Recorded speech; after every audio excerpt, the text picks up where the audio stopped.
Welcome back, final part in our three-part series on spraying in a small workshop. And today we answer the question, does it make sense? If that sounds good, stick around.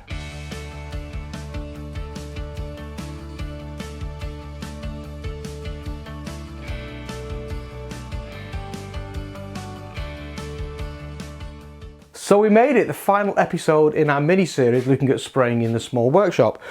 As you know, we've based it around this Grako gun, the Grako Ultra. That's because it's a compact gun, seemed to make sense in my small workshop. In episode 1 we looked at the different type of sprayers on the market we could have considered, and I explained why I went for the airless handheld gun. We unboxed it, saw what we got in the kit and looked at the features. Episode 2 we put it through its paces by spraying this typical project that I want to make in my craft series, and also just a quick stool for a bit of a laugh because I wanted one in the workshop. And today we're going to do a final review to answer the question, does it actually make sense? Now, the one thing we've not looked at so far is how we clean this up. So I shot a little bit of video of actually how I clean this up, so let's have a look at that now. Got a few buckets of water. I've got my orange bucket here with clean water in, black bucket with clean water that won't be clean for long, and just a scrap bucket here. Got a couple of rags, and I've got the paint tin that we've been using. Take the battery out, turn the nozzle to prime, and that just releases the pressure, and then I can take off the paint cup, turn that upside down so glue doesn't go everywhere, not glue, paint, sorry. And now I can just pour this paint back into the pot for future use. Now these little pots here are reusable if you care to wash it down, or they're disposable. It's entirely up to you. I'll put that in there, rinse it out later outside with the hose pipe. This one, take a cup, get some clean water in there, put that back into the paint cup and just fasten that back on again and give it a shake. Now that shaking will just clean the filter and the intake. I'm just going to take the filter out and just rinse it off inside the barrel here. Just making sure to get as much paint out as I can. Take the lid of the cup. Just going to rinse that out as well.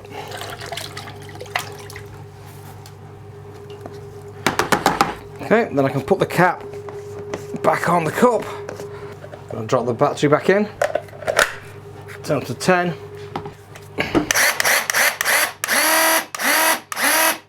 Going to go to the spray mode, upside down.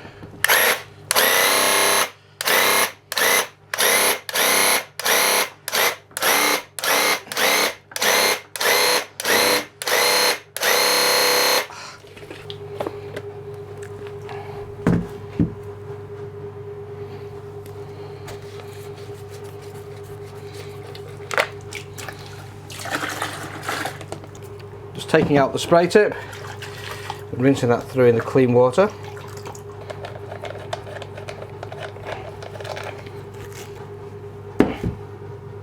Just checking for a build-up of paint inside, that's not too bad.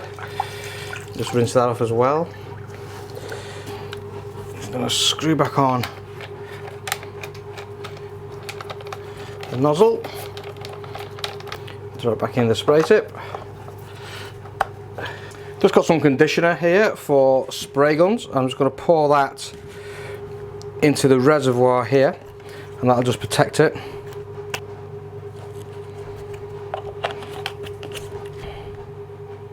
Drop back in the filter. Drop back on the gun. Back into prime mode. Just want to pull some of that into the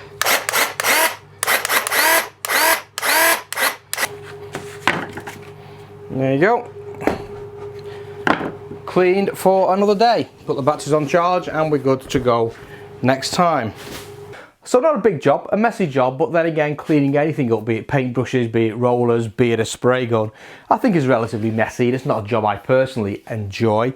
But yeah, it wasn't too bad. It took about 10 to 15 minutes to actually clean this down. Now the big difference between cleaning up a spray gun and cleaning up, say, a roller type application is that you have to. Very often I'll just throw the rollers away. I can't do that here. Even though I can throw the plastic cup away, I've still got to clean the gun down. So I guess it's good discipline, and you always got to clean that down. But it was no harder than cleaning a roller thoroughly, or even a paintbrush for that matter. So yeah, tick in the box, it's relatively good. Not as easy as it looks in terms of the videos and the marketing that you have there. It is messy, it does take a bit of time, you've got to think it through, and you've got to be pretty disciplined so this thing will last you. Now the next thing I want to talk about are the overall running costs, and this really is the elephant in the room, I think. If you were to open this gun, at the back here you're going to find an electric motor. Makes sense. At the front here you're going to find a pump, and this is a piston pump, and that's the thing that's pressurizing the paint so you can go ahead and spray. That pump has a finite life, it doesn't last forever. Now although I can't actually get any figures from Grako, and I've tried, and I know Peter Millard, talking to Peter last week about this, he tried as well, we couldn't get any figures from Grako about the life of the gun. I did find a supplier who went on record on YouTube, and I'll drop a link to that video underneath here, and they were talking about how easy it is to replace the pump, and in there they quoted a life of 200 litres of paint before that pump typically needs changing. Peter told me he believes he's getting longer life than that, nearer to 500 litres of paint, but even so, 500 litres, 200 litres, it's not an awful lot where you've got to change the pump. To change the pump, it's really simple. There's 8 bolts here, 1, 2, 3, 4, 5, 6, 7, 8 across and around this top here. That just simply lifts off, you take the pump out, you pump the new pump in, and you screw it together again, and it's a very quick, user accessible change. And I say check that video out in the description and you'll see how easy that is to actually change the pump. But the elephant in the room is the price point. £200. Yes, £200 for a new pump for this Ultra. Quarter's a bit cheaper, the Ultra Max is a little bit more expensive, but £200 for this particular gun. That's £1 per litre of paint. And that sounds a lot, and a lot of people have got in touch and said, hey, that's very expensive, I wouldn't go for that gun, etc. Now don't forget, I'm using this in a small production shop to knock out craft projects here. So I want to see whether it makes economical sense in my workshop for me to go ahead and continue to use that project. I've done some mathematics just to illustrate the point. I'm taking this project here as an example. Now I've chosen a starting point of £45. Now £45 an hour is a business rate. That allows a reasonable income and also covers all the running costs of a business. And that's not the figure that I use, and there's ways of optimizing that figure, but that's for a different video. But an assumed rate of £45 per business hour. Now to actually build this project takes about half an hour. I'm knocking it out on the CNC machine now, so my job's no harder than banging a sheet of MDF into the CNC, pushing the go button, taking it out, assembling it, pick standing and gluing it together.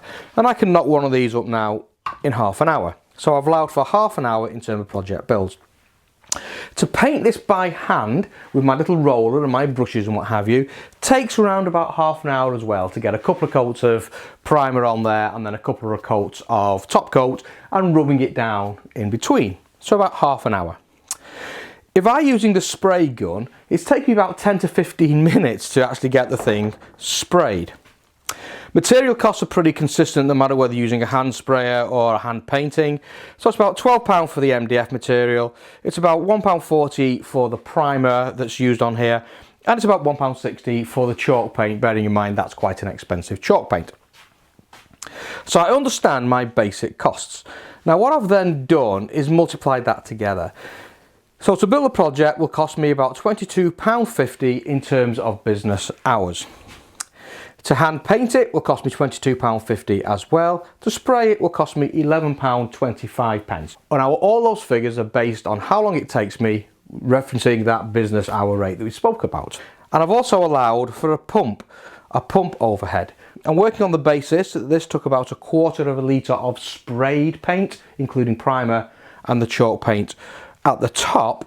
So I'm working on the assumption that it's a £200 pump that sprays 200 litres of paint, and therefore 1 litre of paint is £1 in terms of the overhead of replacing the pump on a regular basis. I'm using 1/4 of a litre, £1 divided by 4 is 25 pence.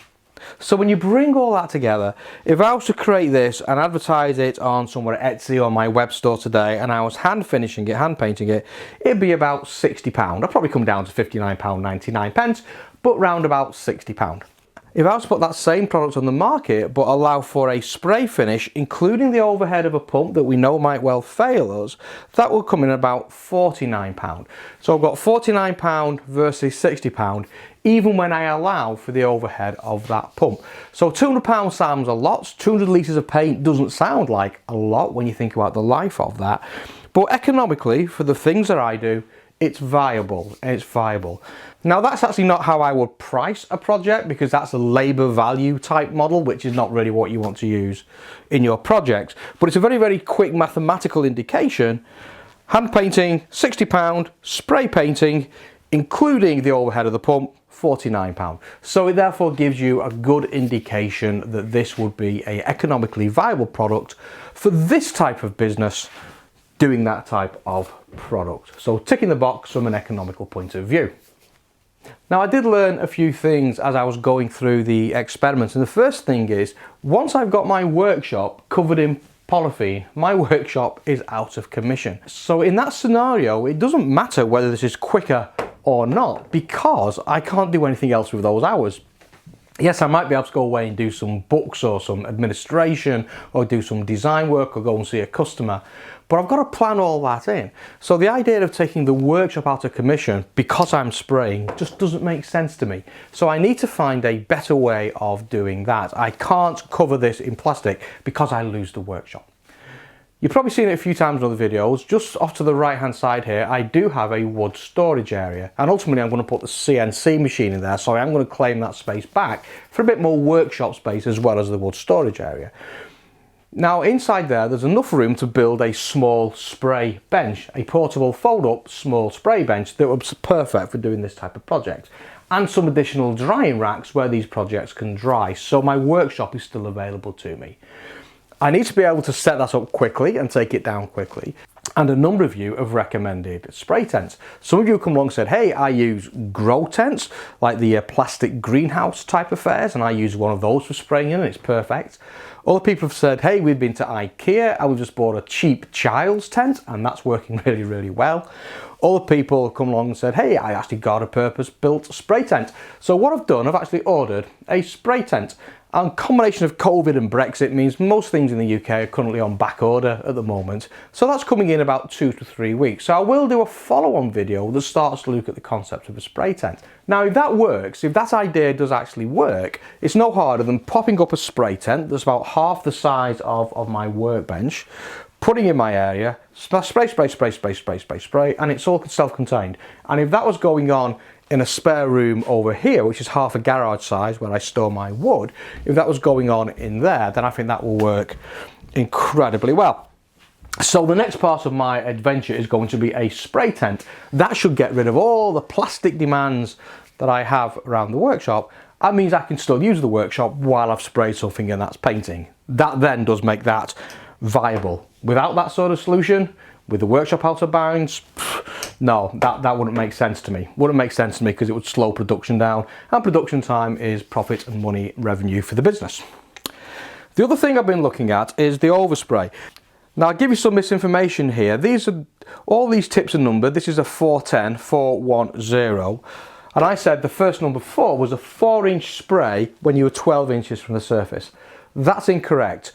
It's actually an 8-inch spray. So you take the first number and you double it. So it's actually an 8-inch spray, 12 inches away from the surface to be sprayed. So the first thing I've done, I've invested in a couple of smaller tips.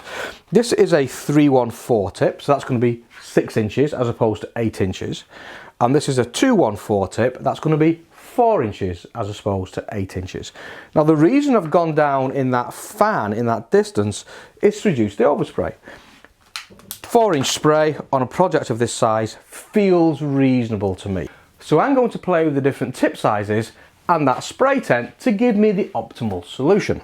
So I did have a chat with Peter from the 10-minute workshop midweekish, and he was actually pointing out as well that on what he does, he uses the finer filter here. Now this is a 100 mesh filter, and the other one that's in the gun at the moment is a 60 mesh filter. And if you remember, when I was spraying with chalk paint, the paint was pretty thick and it kept clogging that nozzle. And on last episode, you probably heard the pump straining a little bit. Given how delicate this pump appears to be, that 200 litres of paint, I don't want to put any strain on that at all. And Peter was telling me that he had a similar problem, and he went to a finer filter that came with the gun, 2 filters with the gun, and he said that that reduced a lot of that nozzle clogging problem for him, and actually eliminated the need to actually filter the paint when he put it into the pot. So that was a good Peter Millard tip that never made his video. Thank you, Peter, for getting in touch for that one. And the final thing is, a number of you have pointed out that my spraying technique is completely appalling, but having said that, it is my first attempt at spraying. The big tip to take away on spray technique that you guys have told me is when I spray, I tend to flick the gun like this. You can see the gun flicking as I flick my wrist. And what you've quite rightly said, it makes sense when somebody points it out to you, is I'm actually creating an arc, a curve if you will, as I'm spraying across the products. So in the top part of the arc, my gun is actually slightly nearer to the product than at the end of the arc. And what you're saying is don't flick your wrist like that because you're creating the arc, but keep the gun a consistent position away from the material, and you know, walk backwards, move away from the product, and that's how you actually get the better coverage. And because you're doing that, the spray is always the same distance from the product you're spraying, and that's going to give you a better quality product, which I thought was a fantastic tip, and thank you for taking the time to educate me because I'm new to spraying. So that's it. So bottom line, do I think that spraying in a small workshop is viable? Yes, I do. Economically it works out well. I'm pretty convinced that once I nail the spray tent situation to contain the overspray, it's going to work incredibly well. We had a look at the pollution as we were going through the spray episode. It doesn't get over polluted, and because it's all a water-based paint, there's no smell that's drifting around the workshop or into the family home that's connected to the workshop. So it works really well from that point of view. So I do recommend, if you're in a small workshop and you're beginning to produce things like I am, that you're going to put out there into the marketplace, these small type of products, then I think spraying in the small workshop makes a lot of sense. I've still got some things to solve, as we've spoken about. Once I've got those solved, we'll come back together, maybe 3, 4, 5 months time, and revisit the subject to see how I'm getting on and whether it still makes sense. I hope that's been of value to you. As always, take care, look after yourselves. Next time you see me, I'll have had my hair cut because my barber's is opening again post-COVID lockdown. See you soon on the Woodgrafter.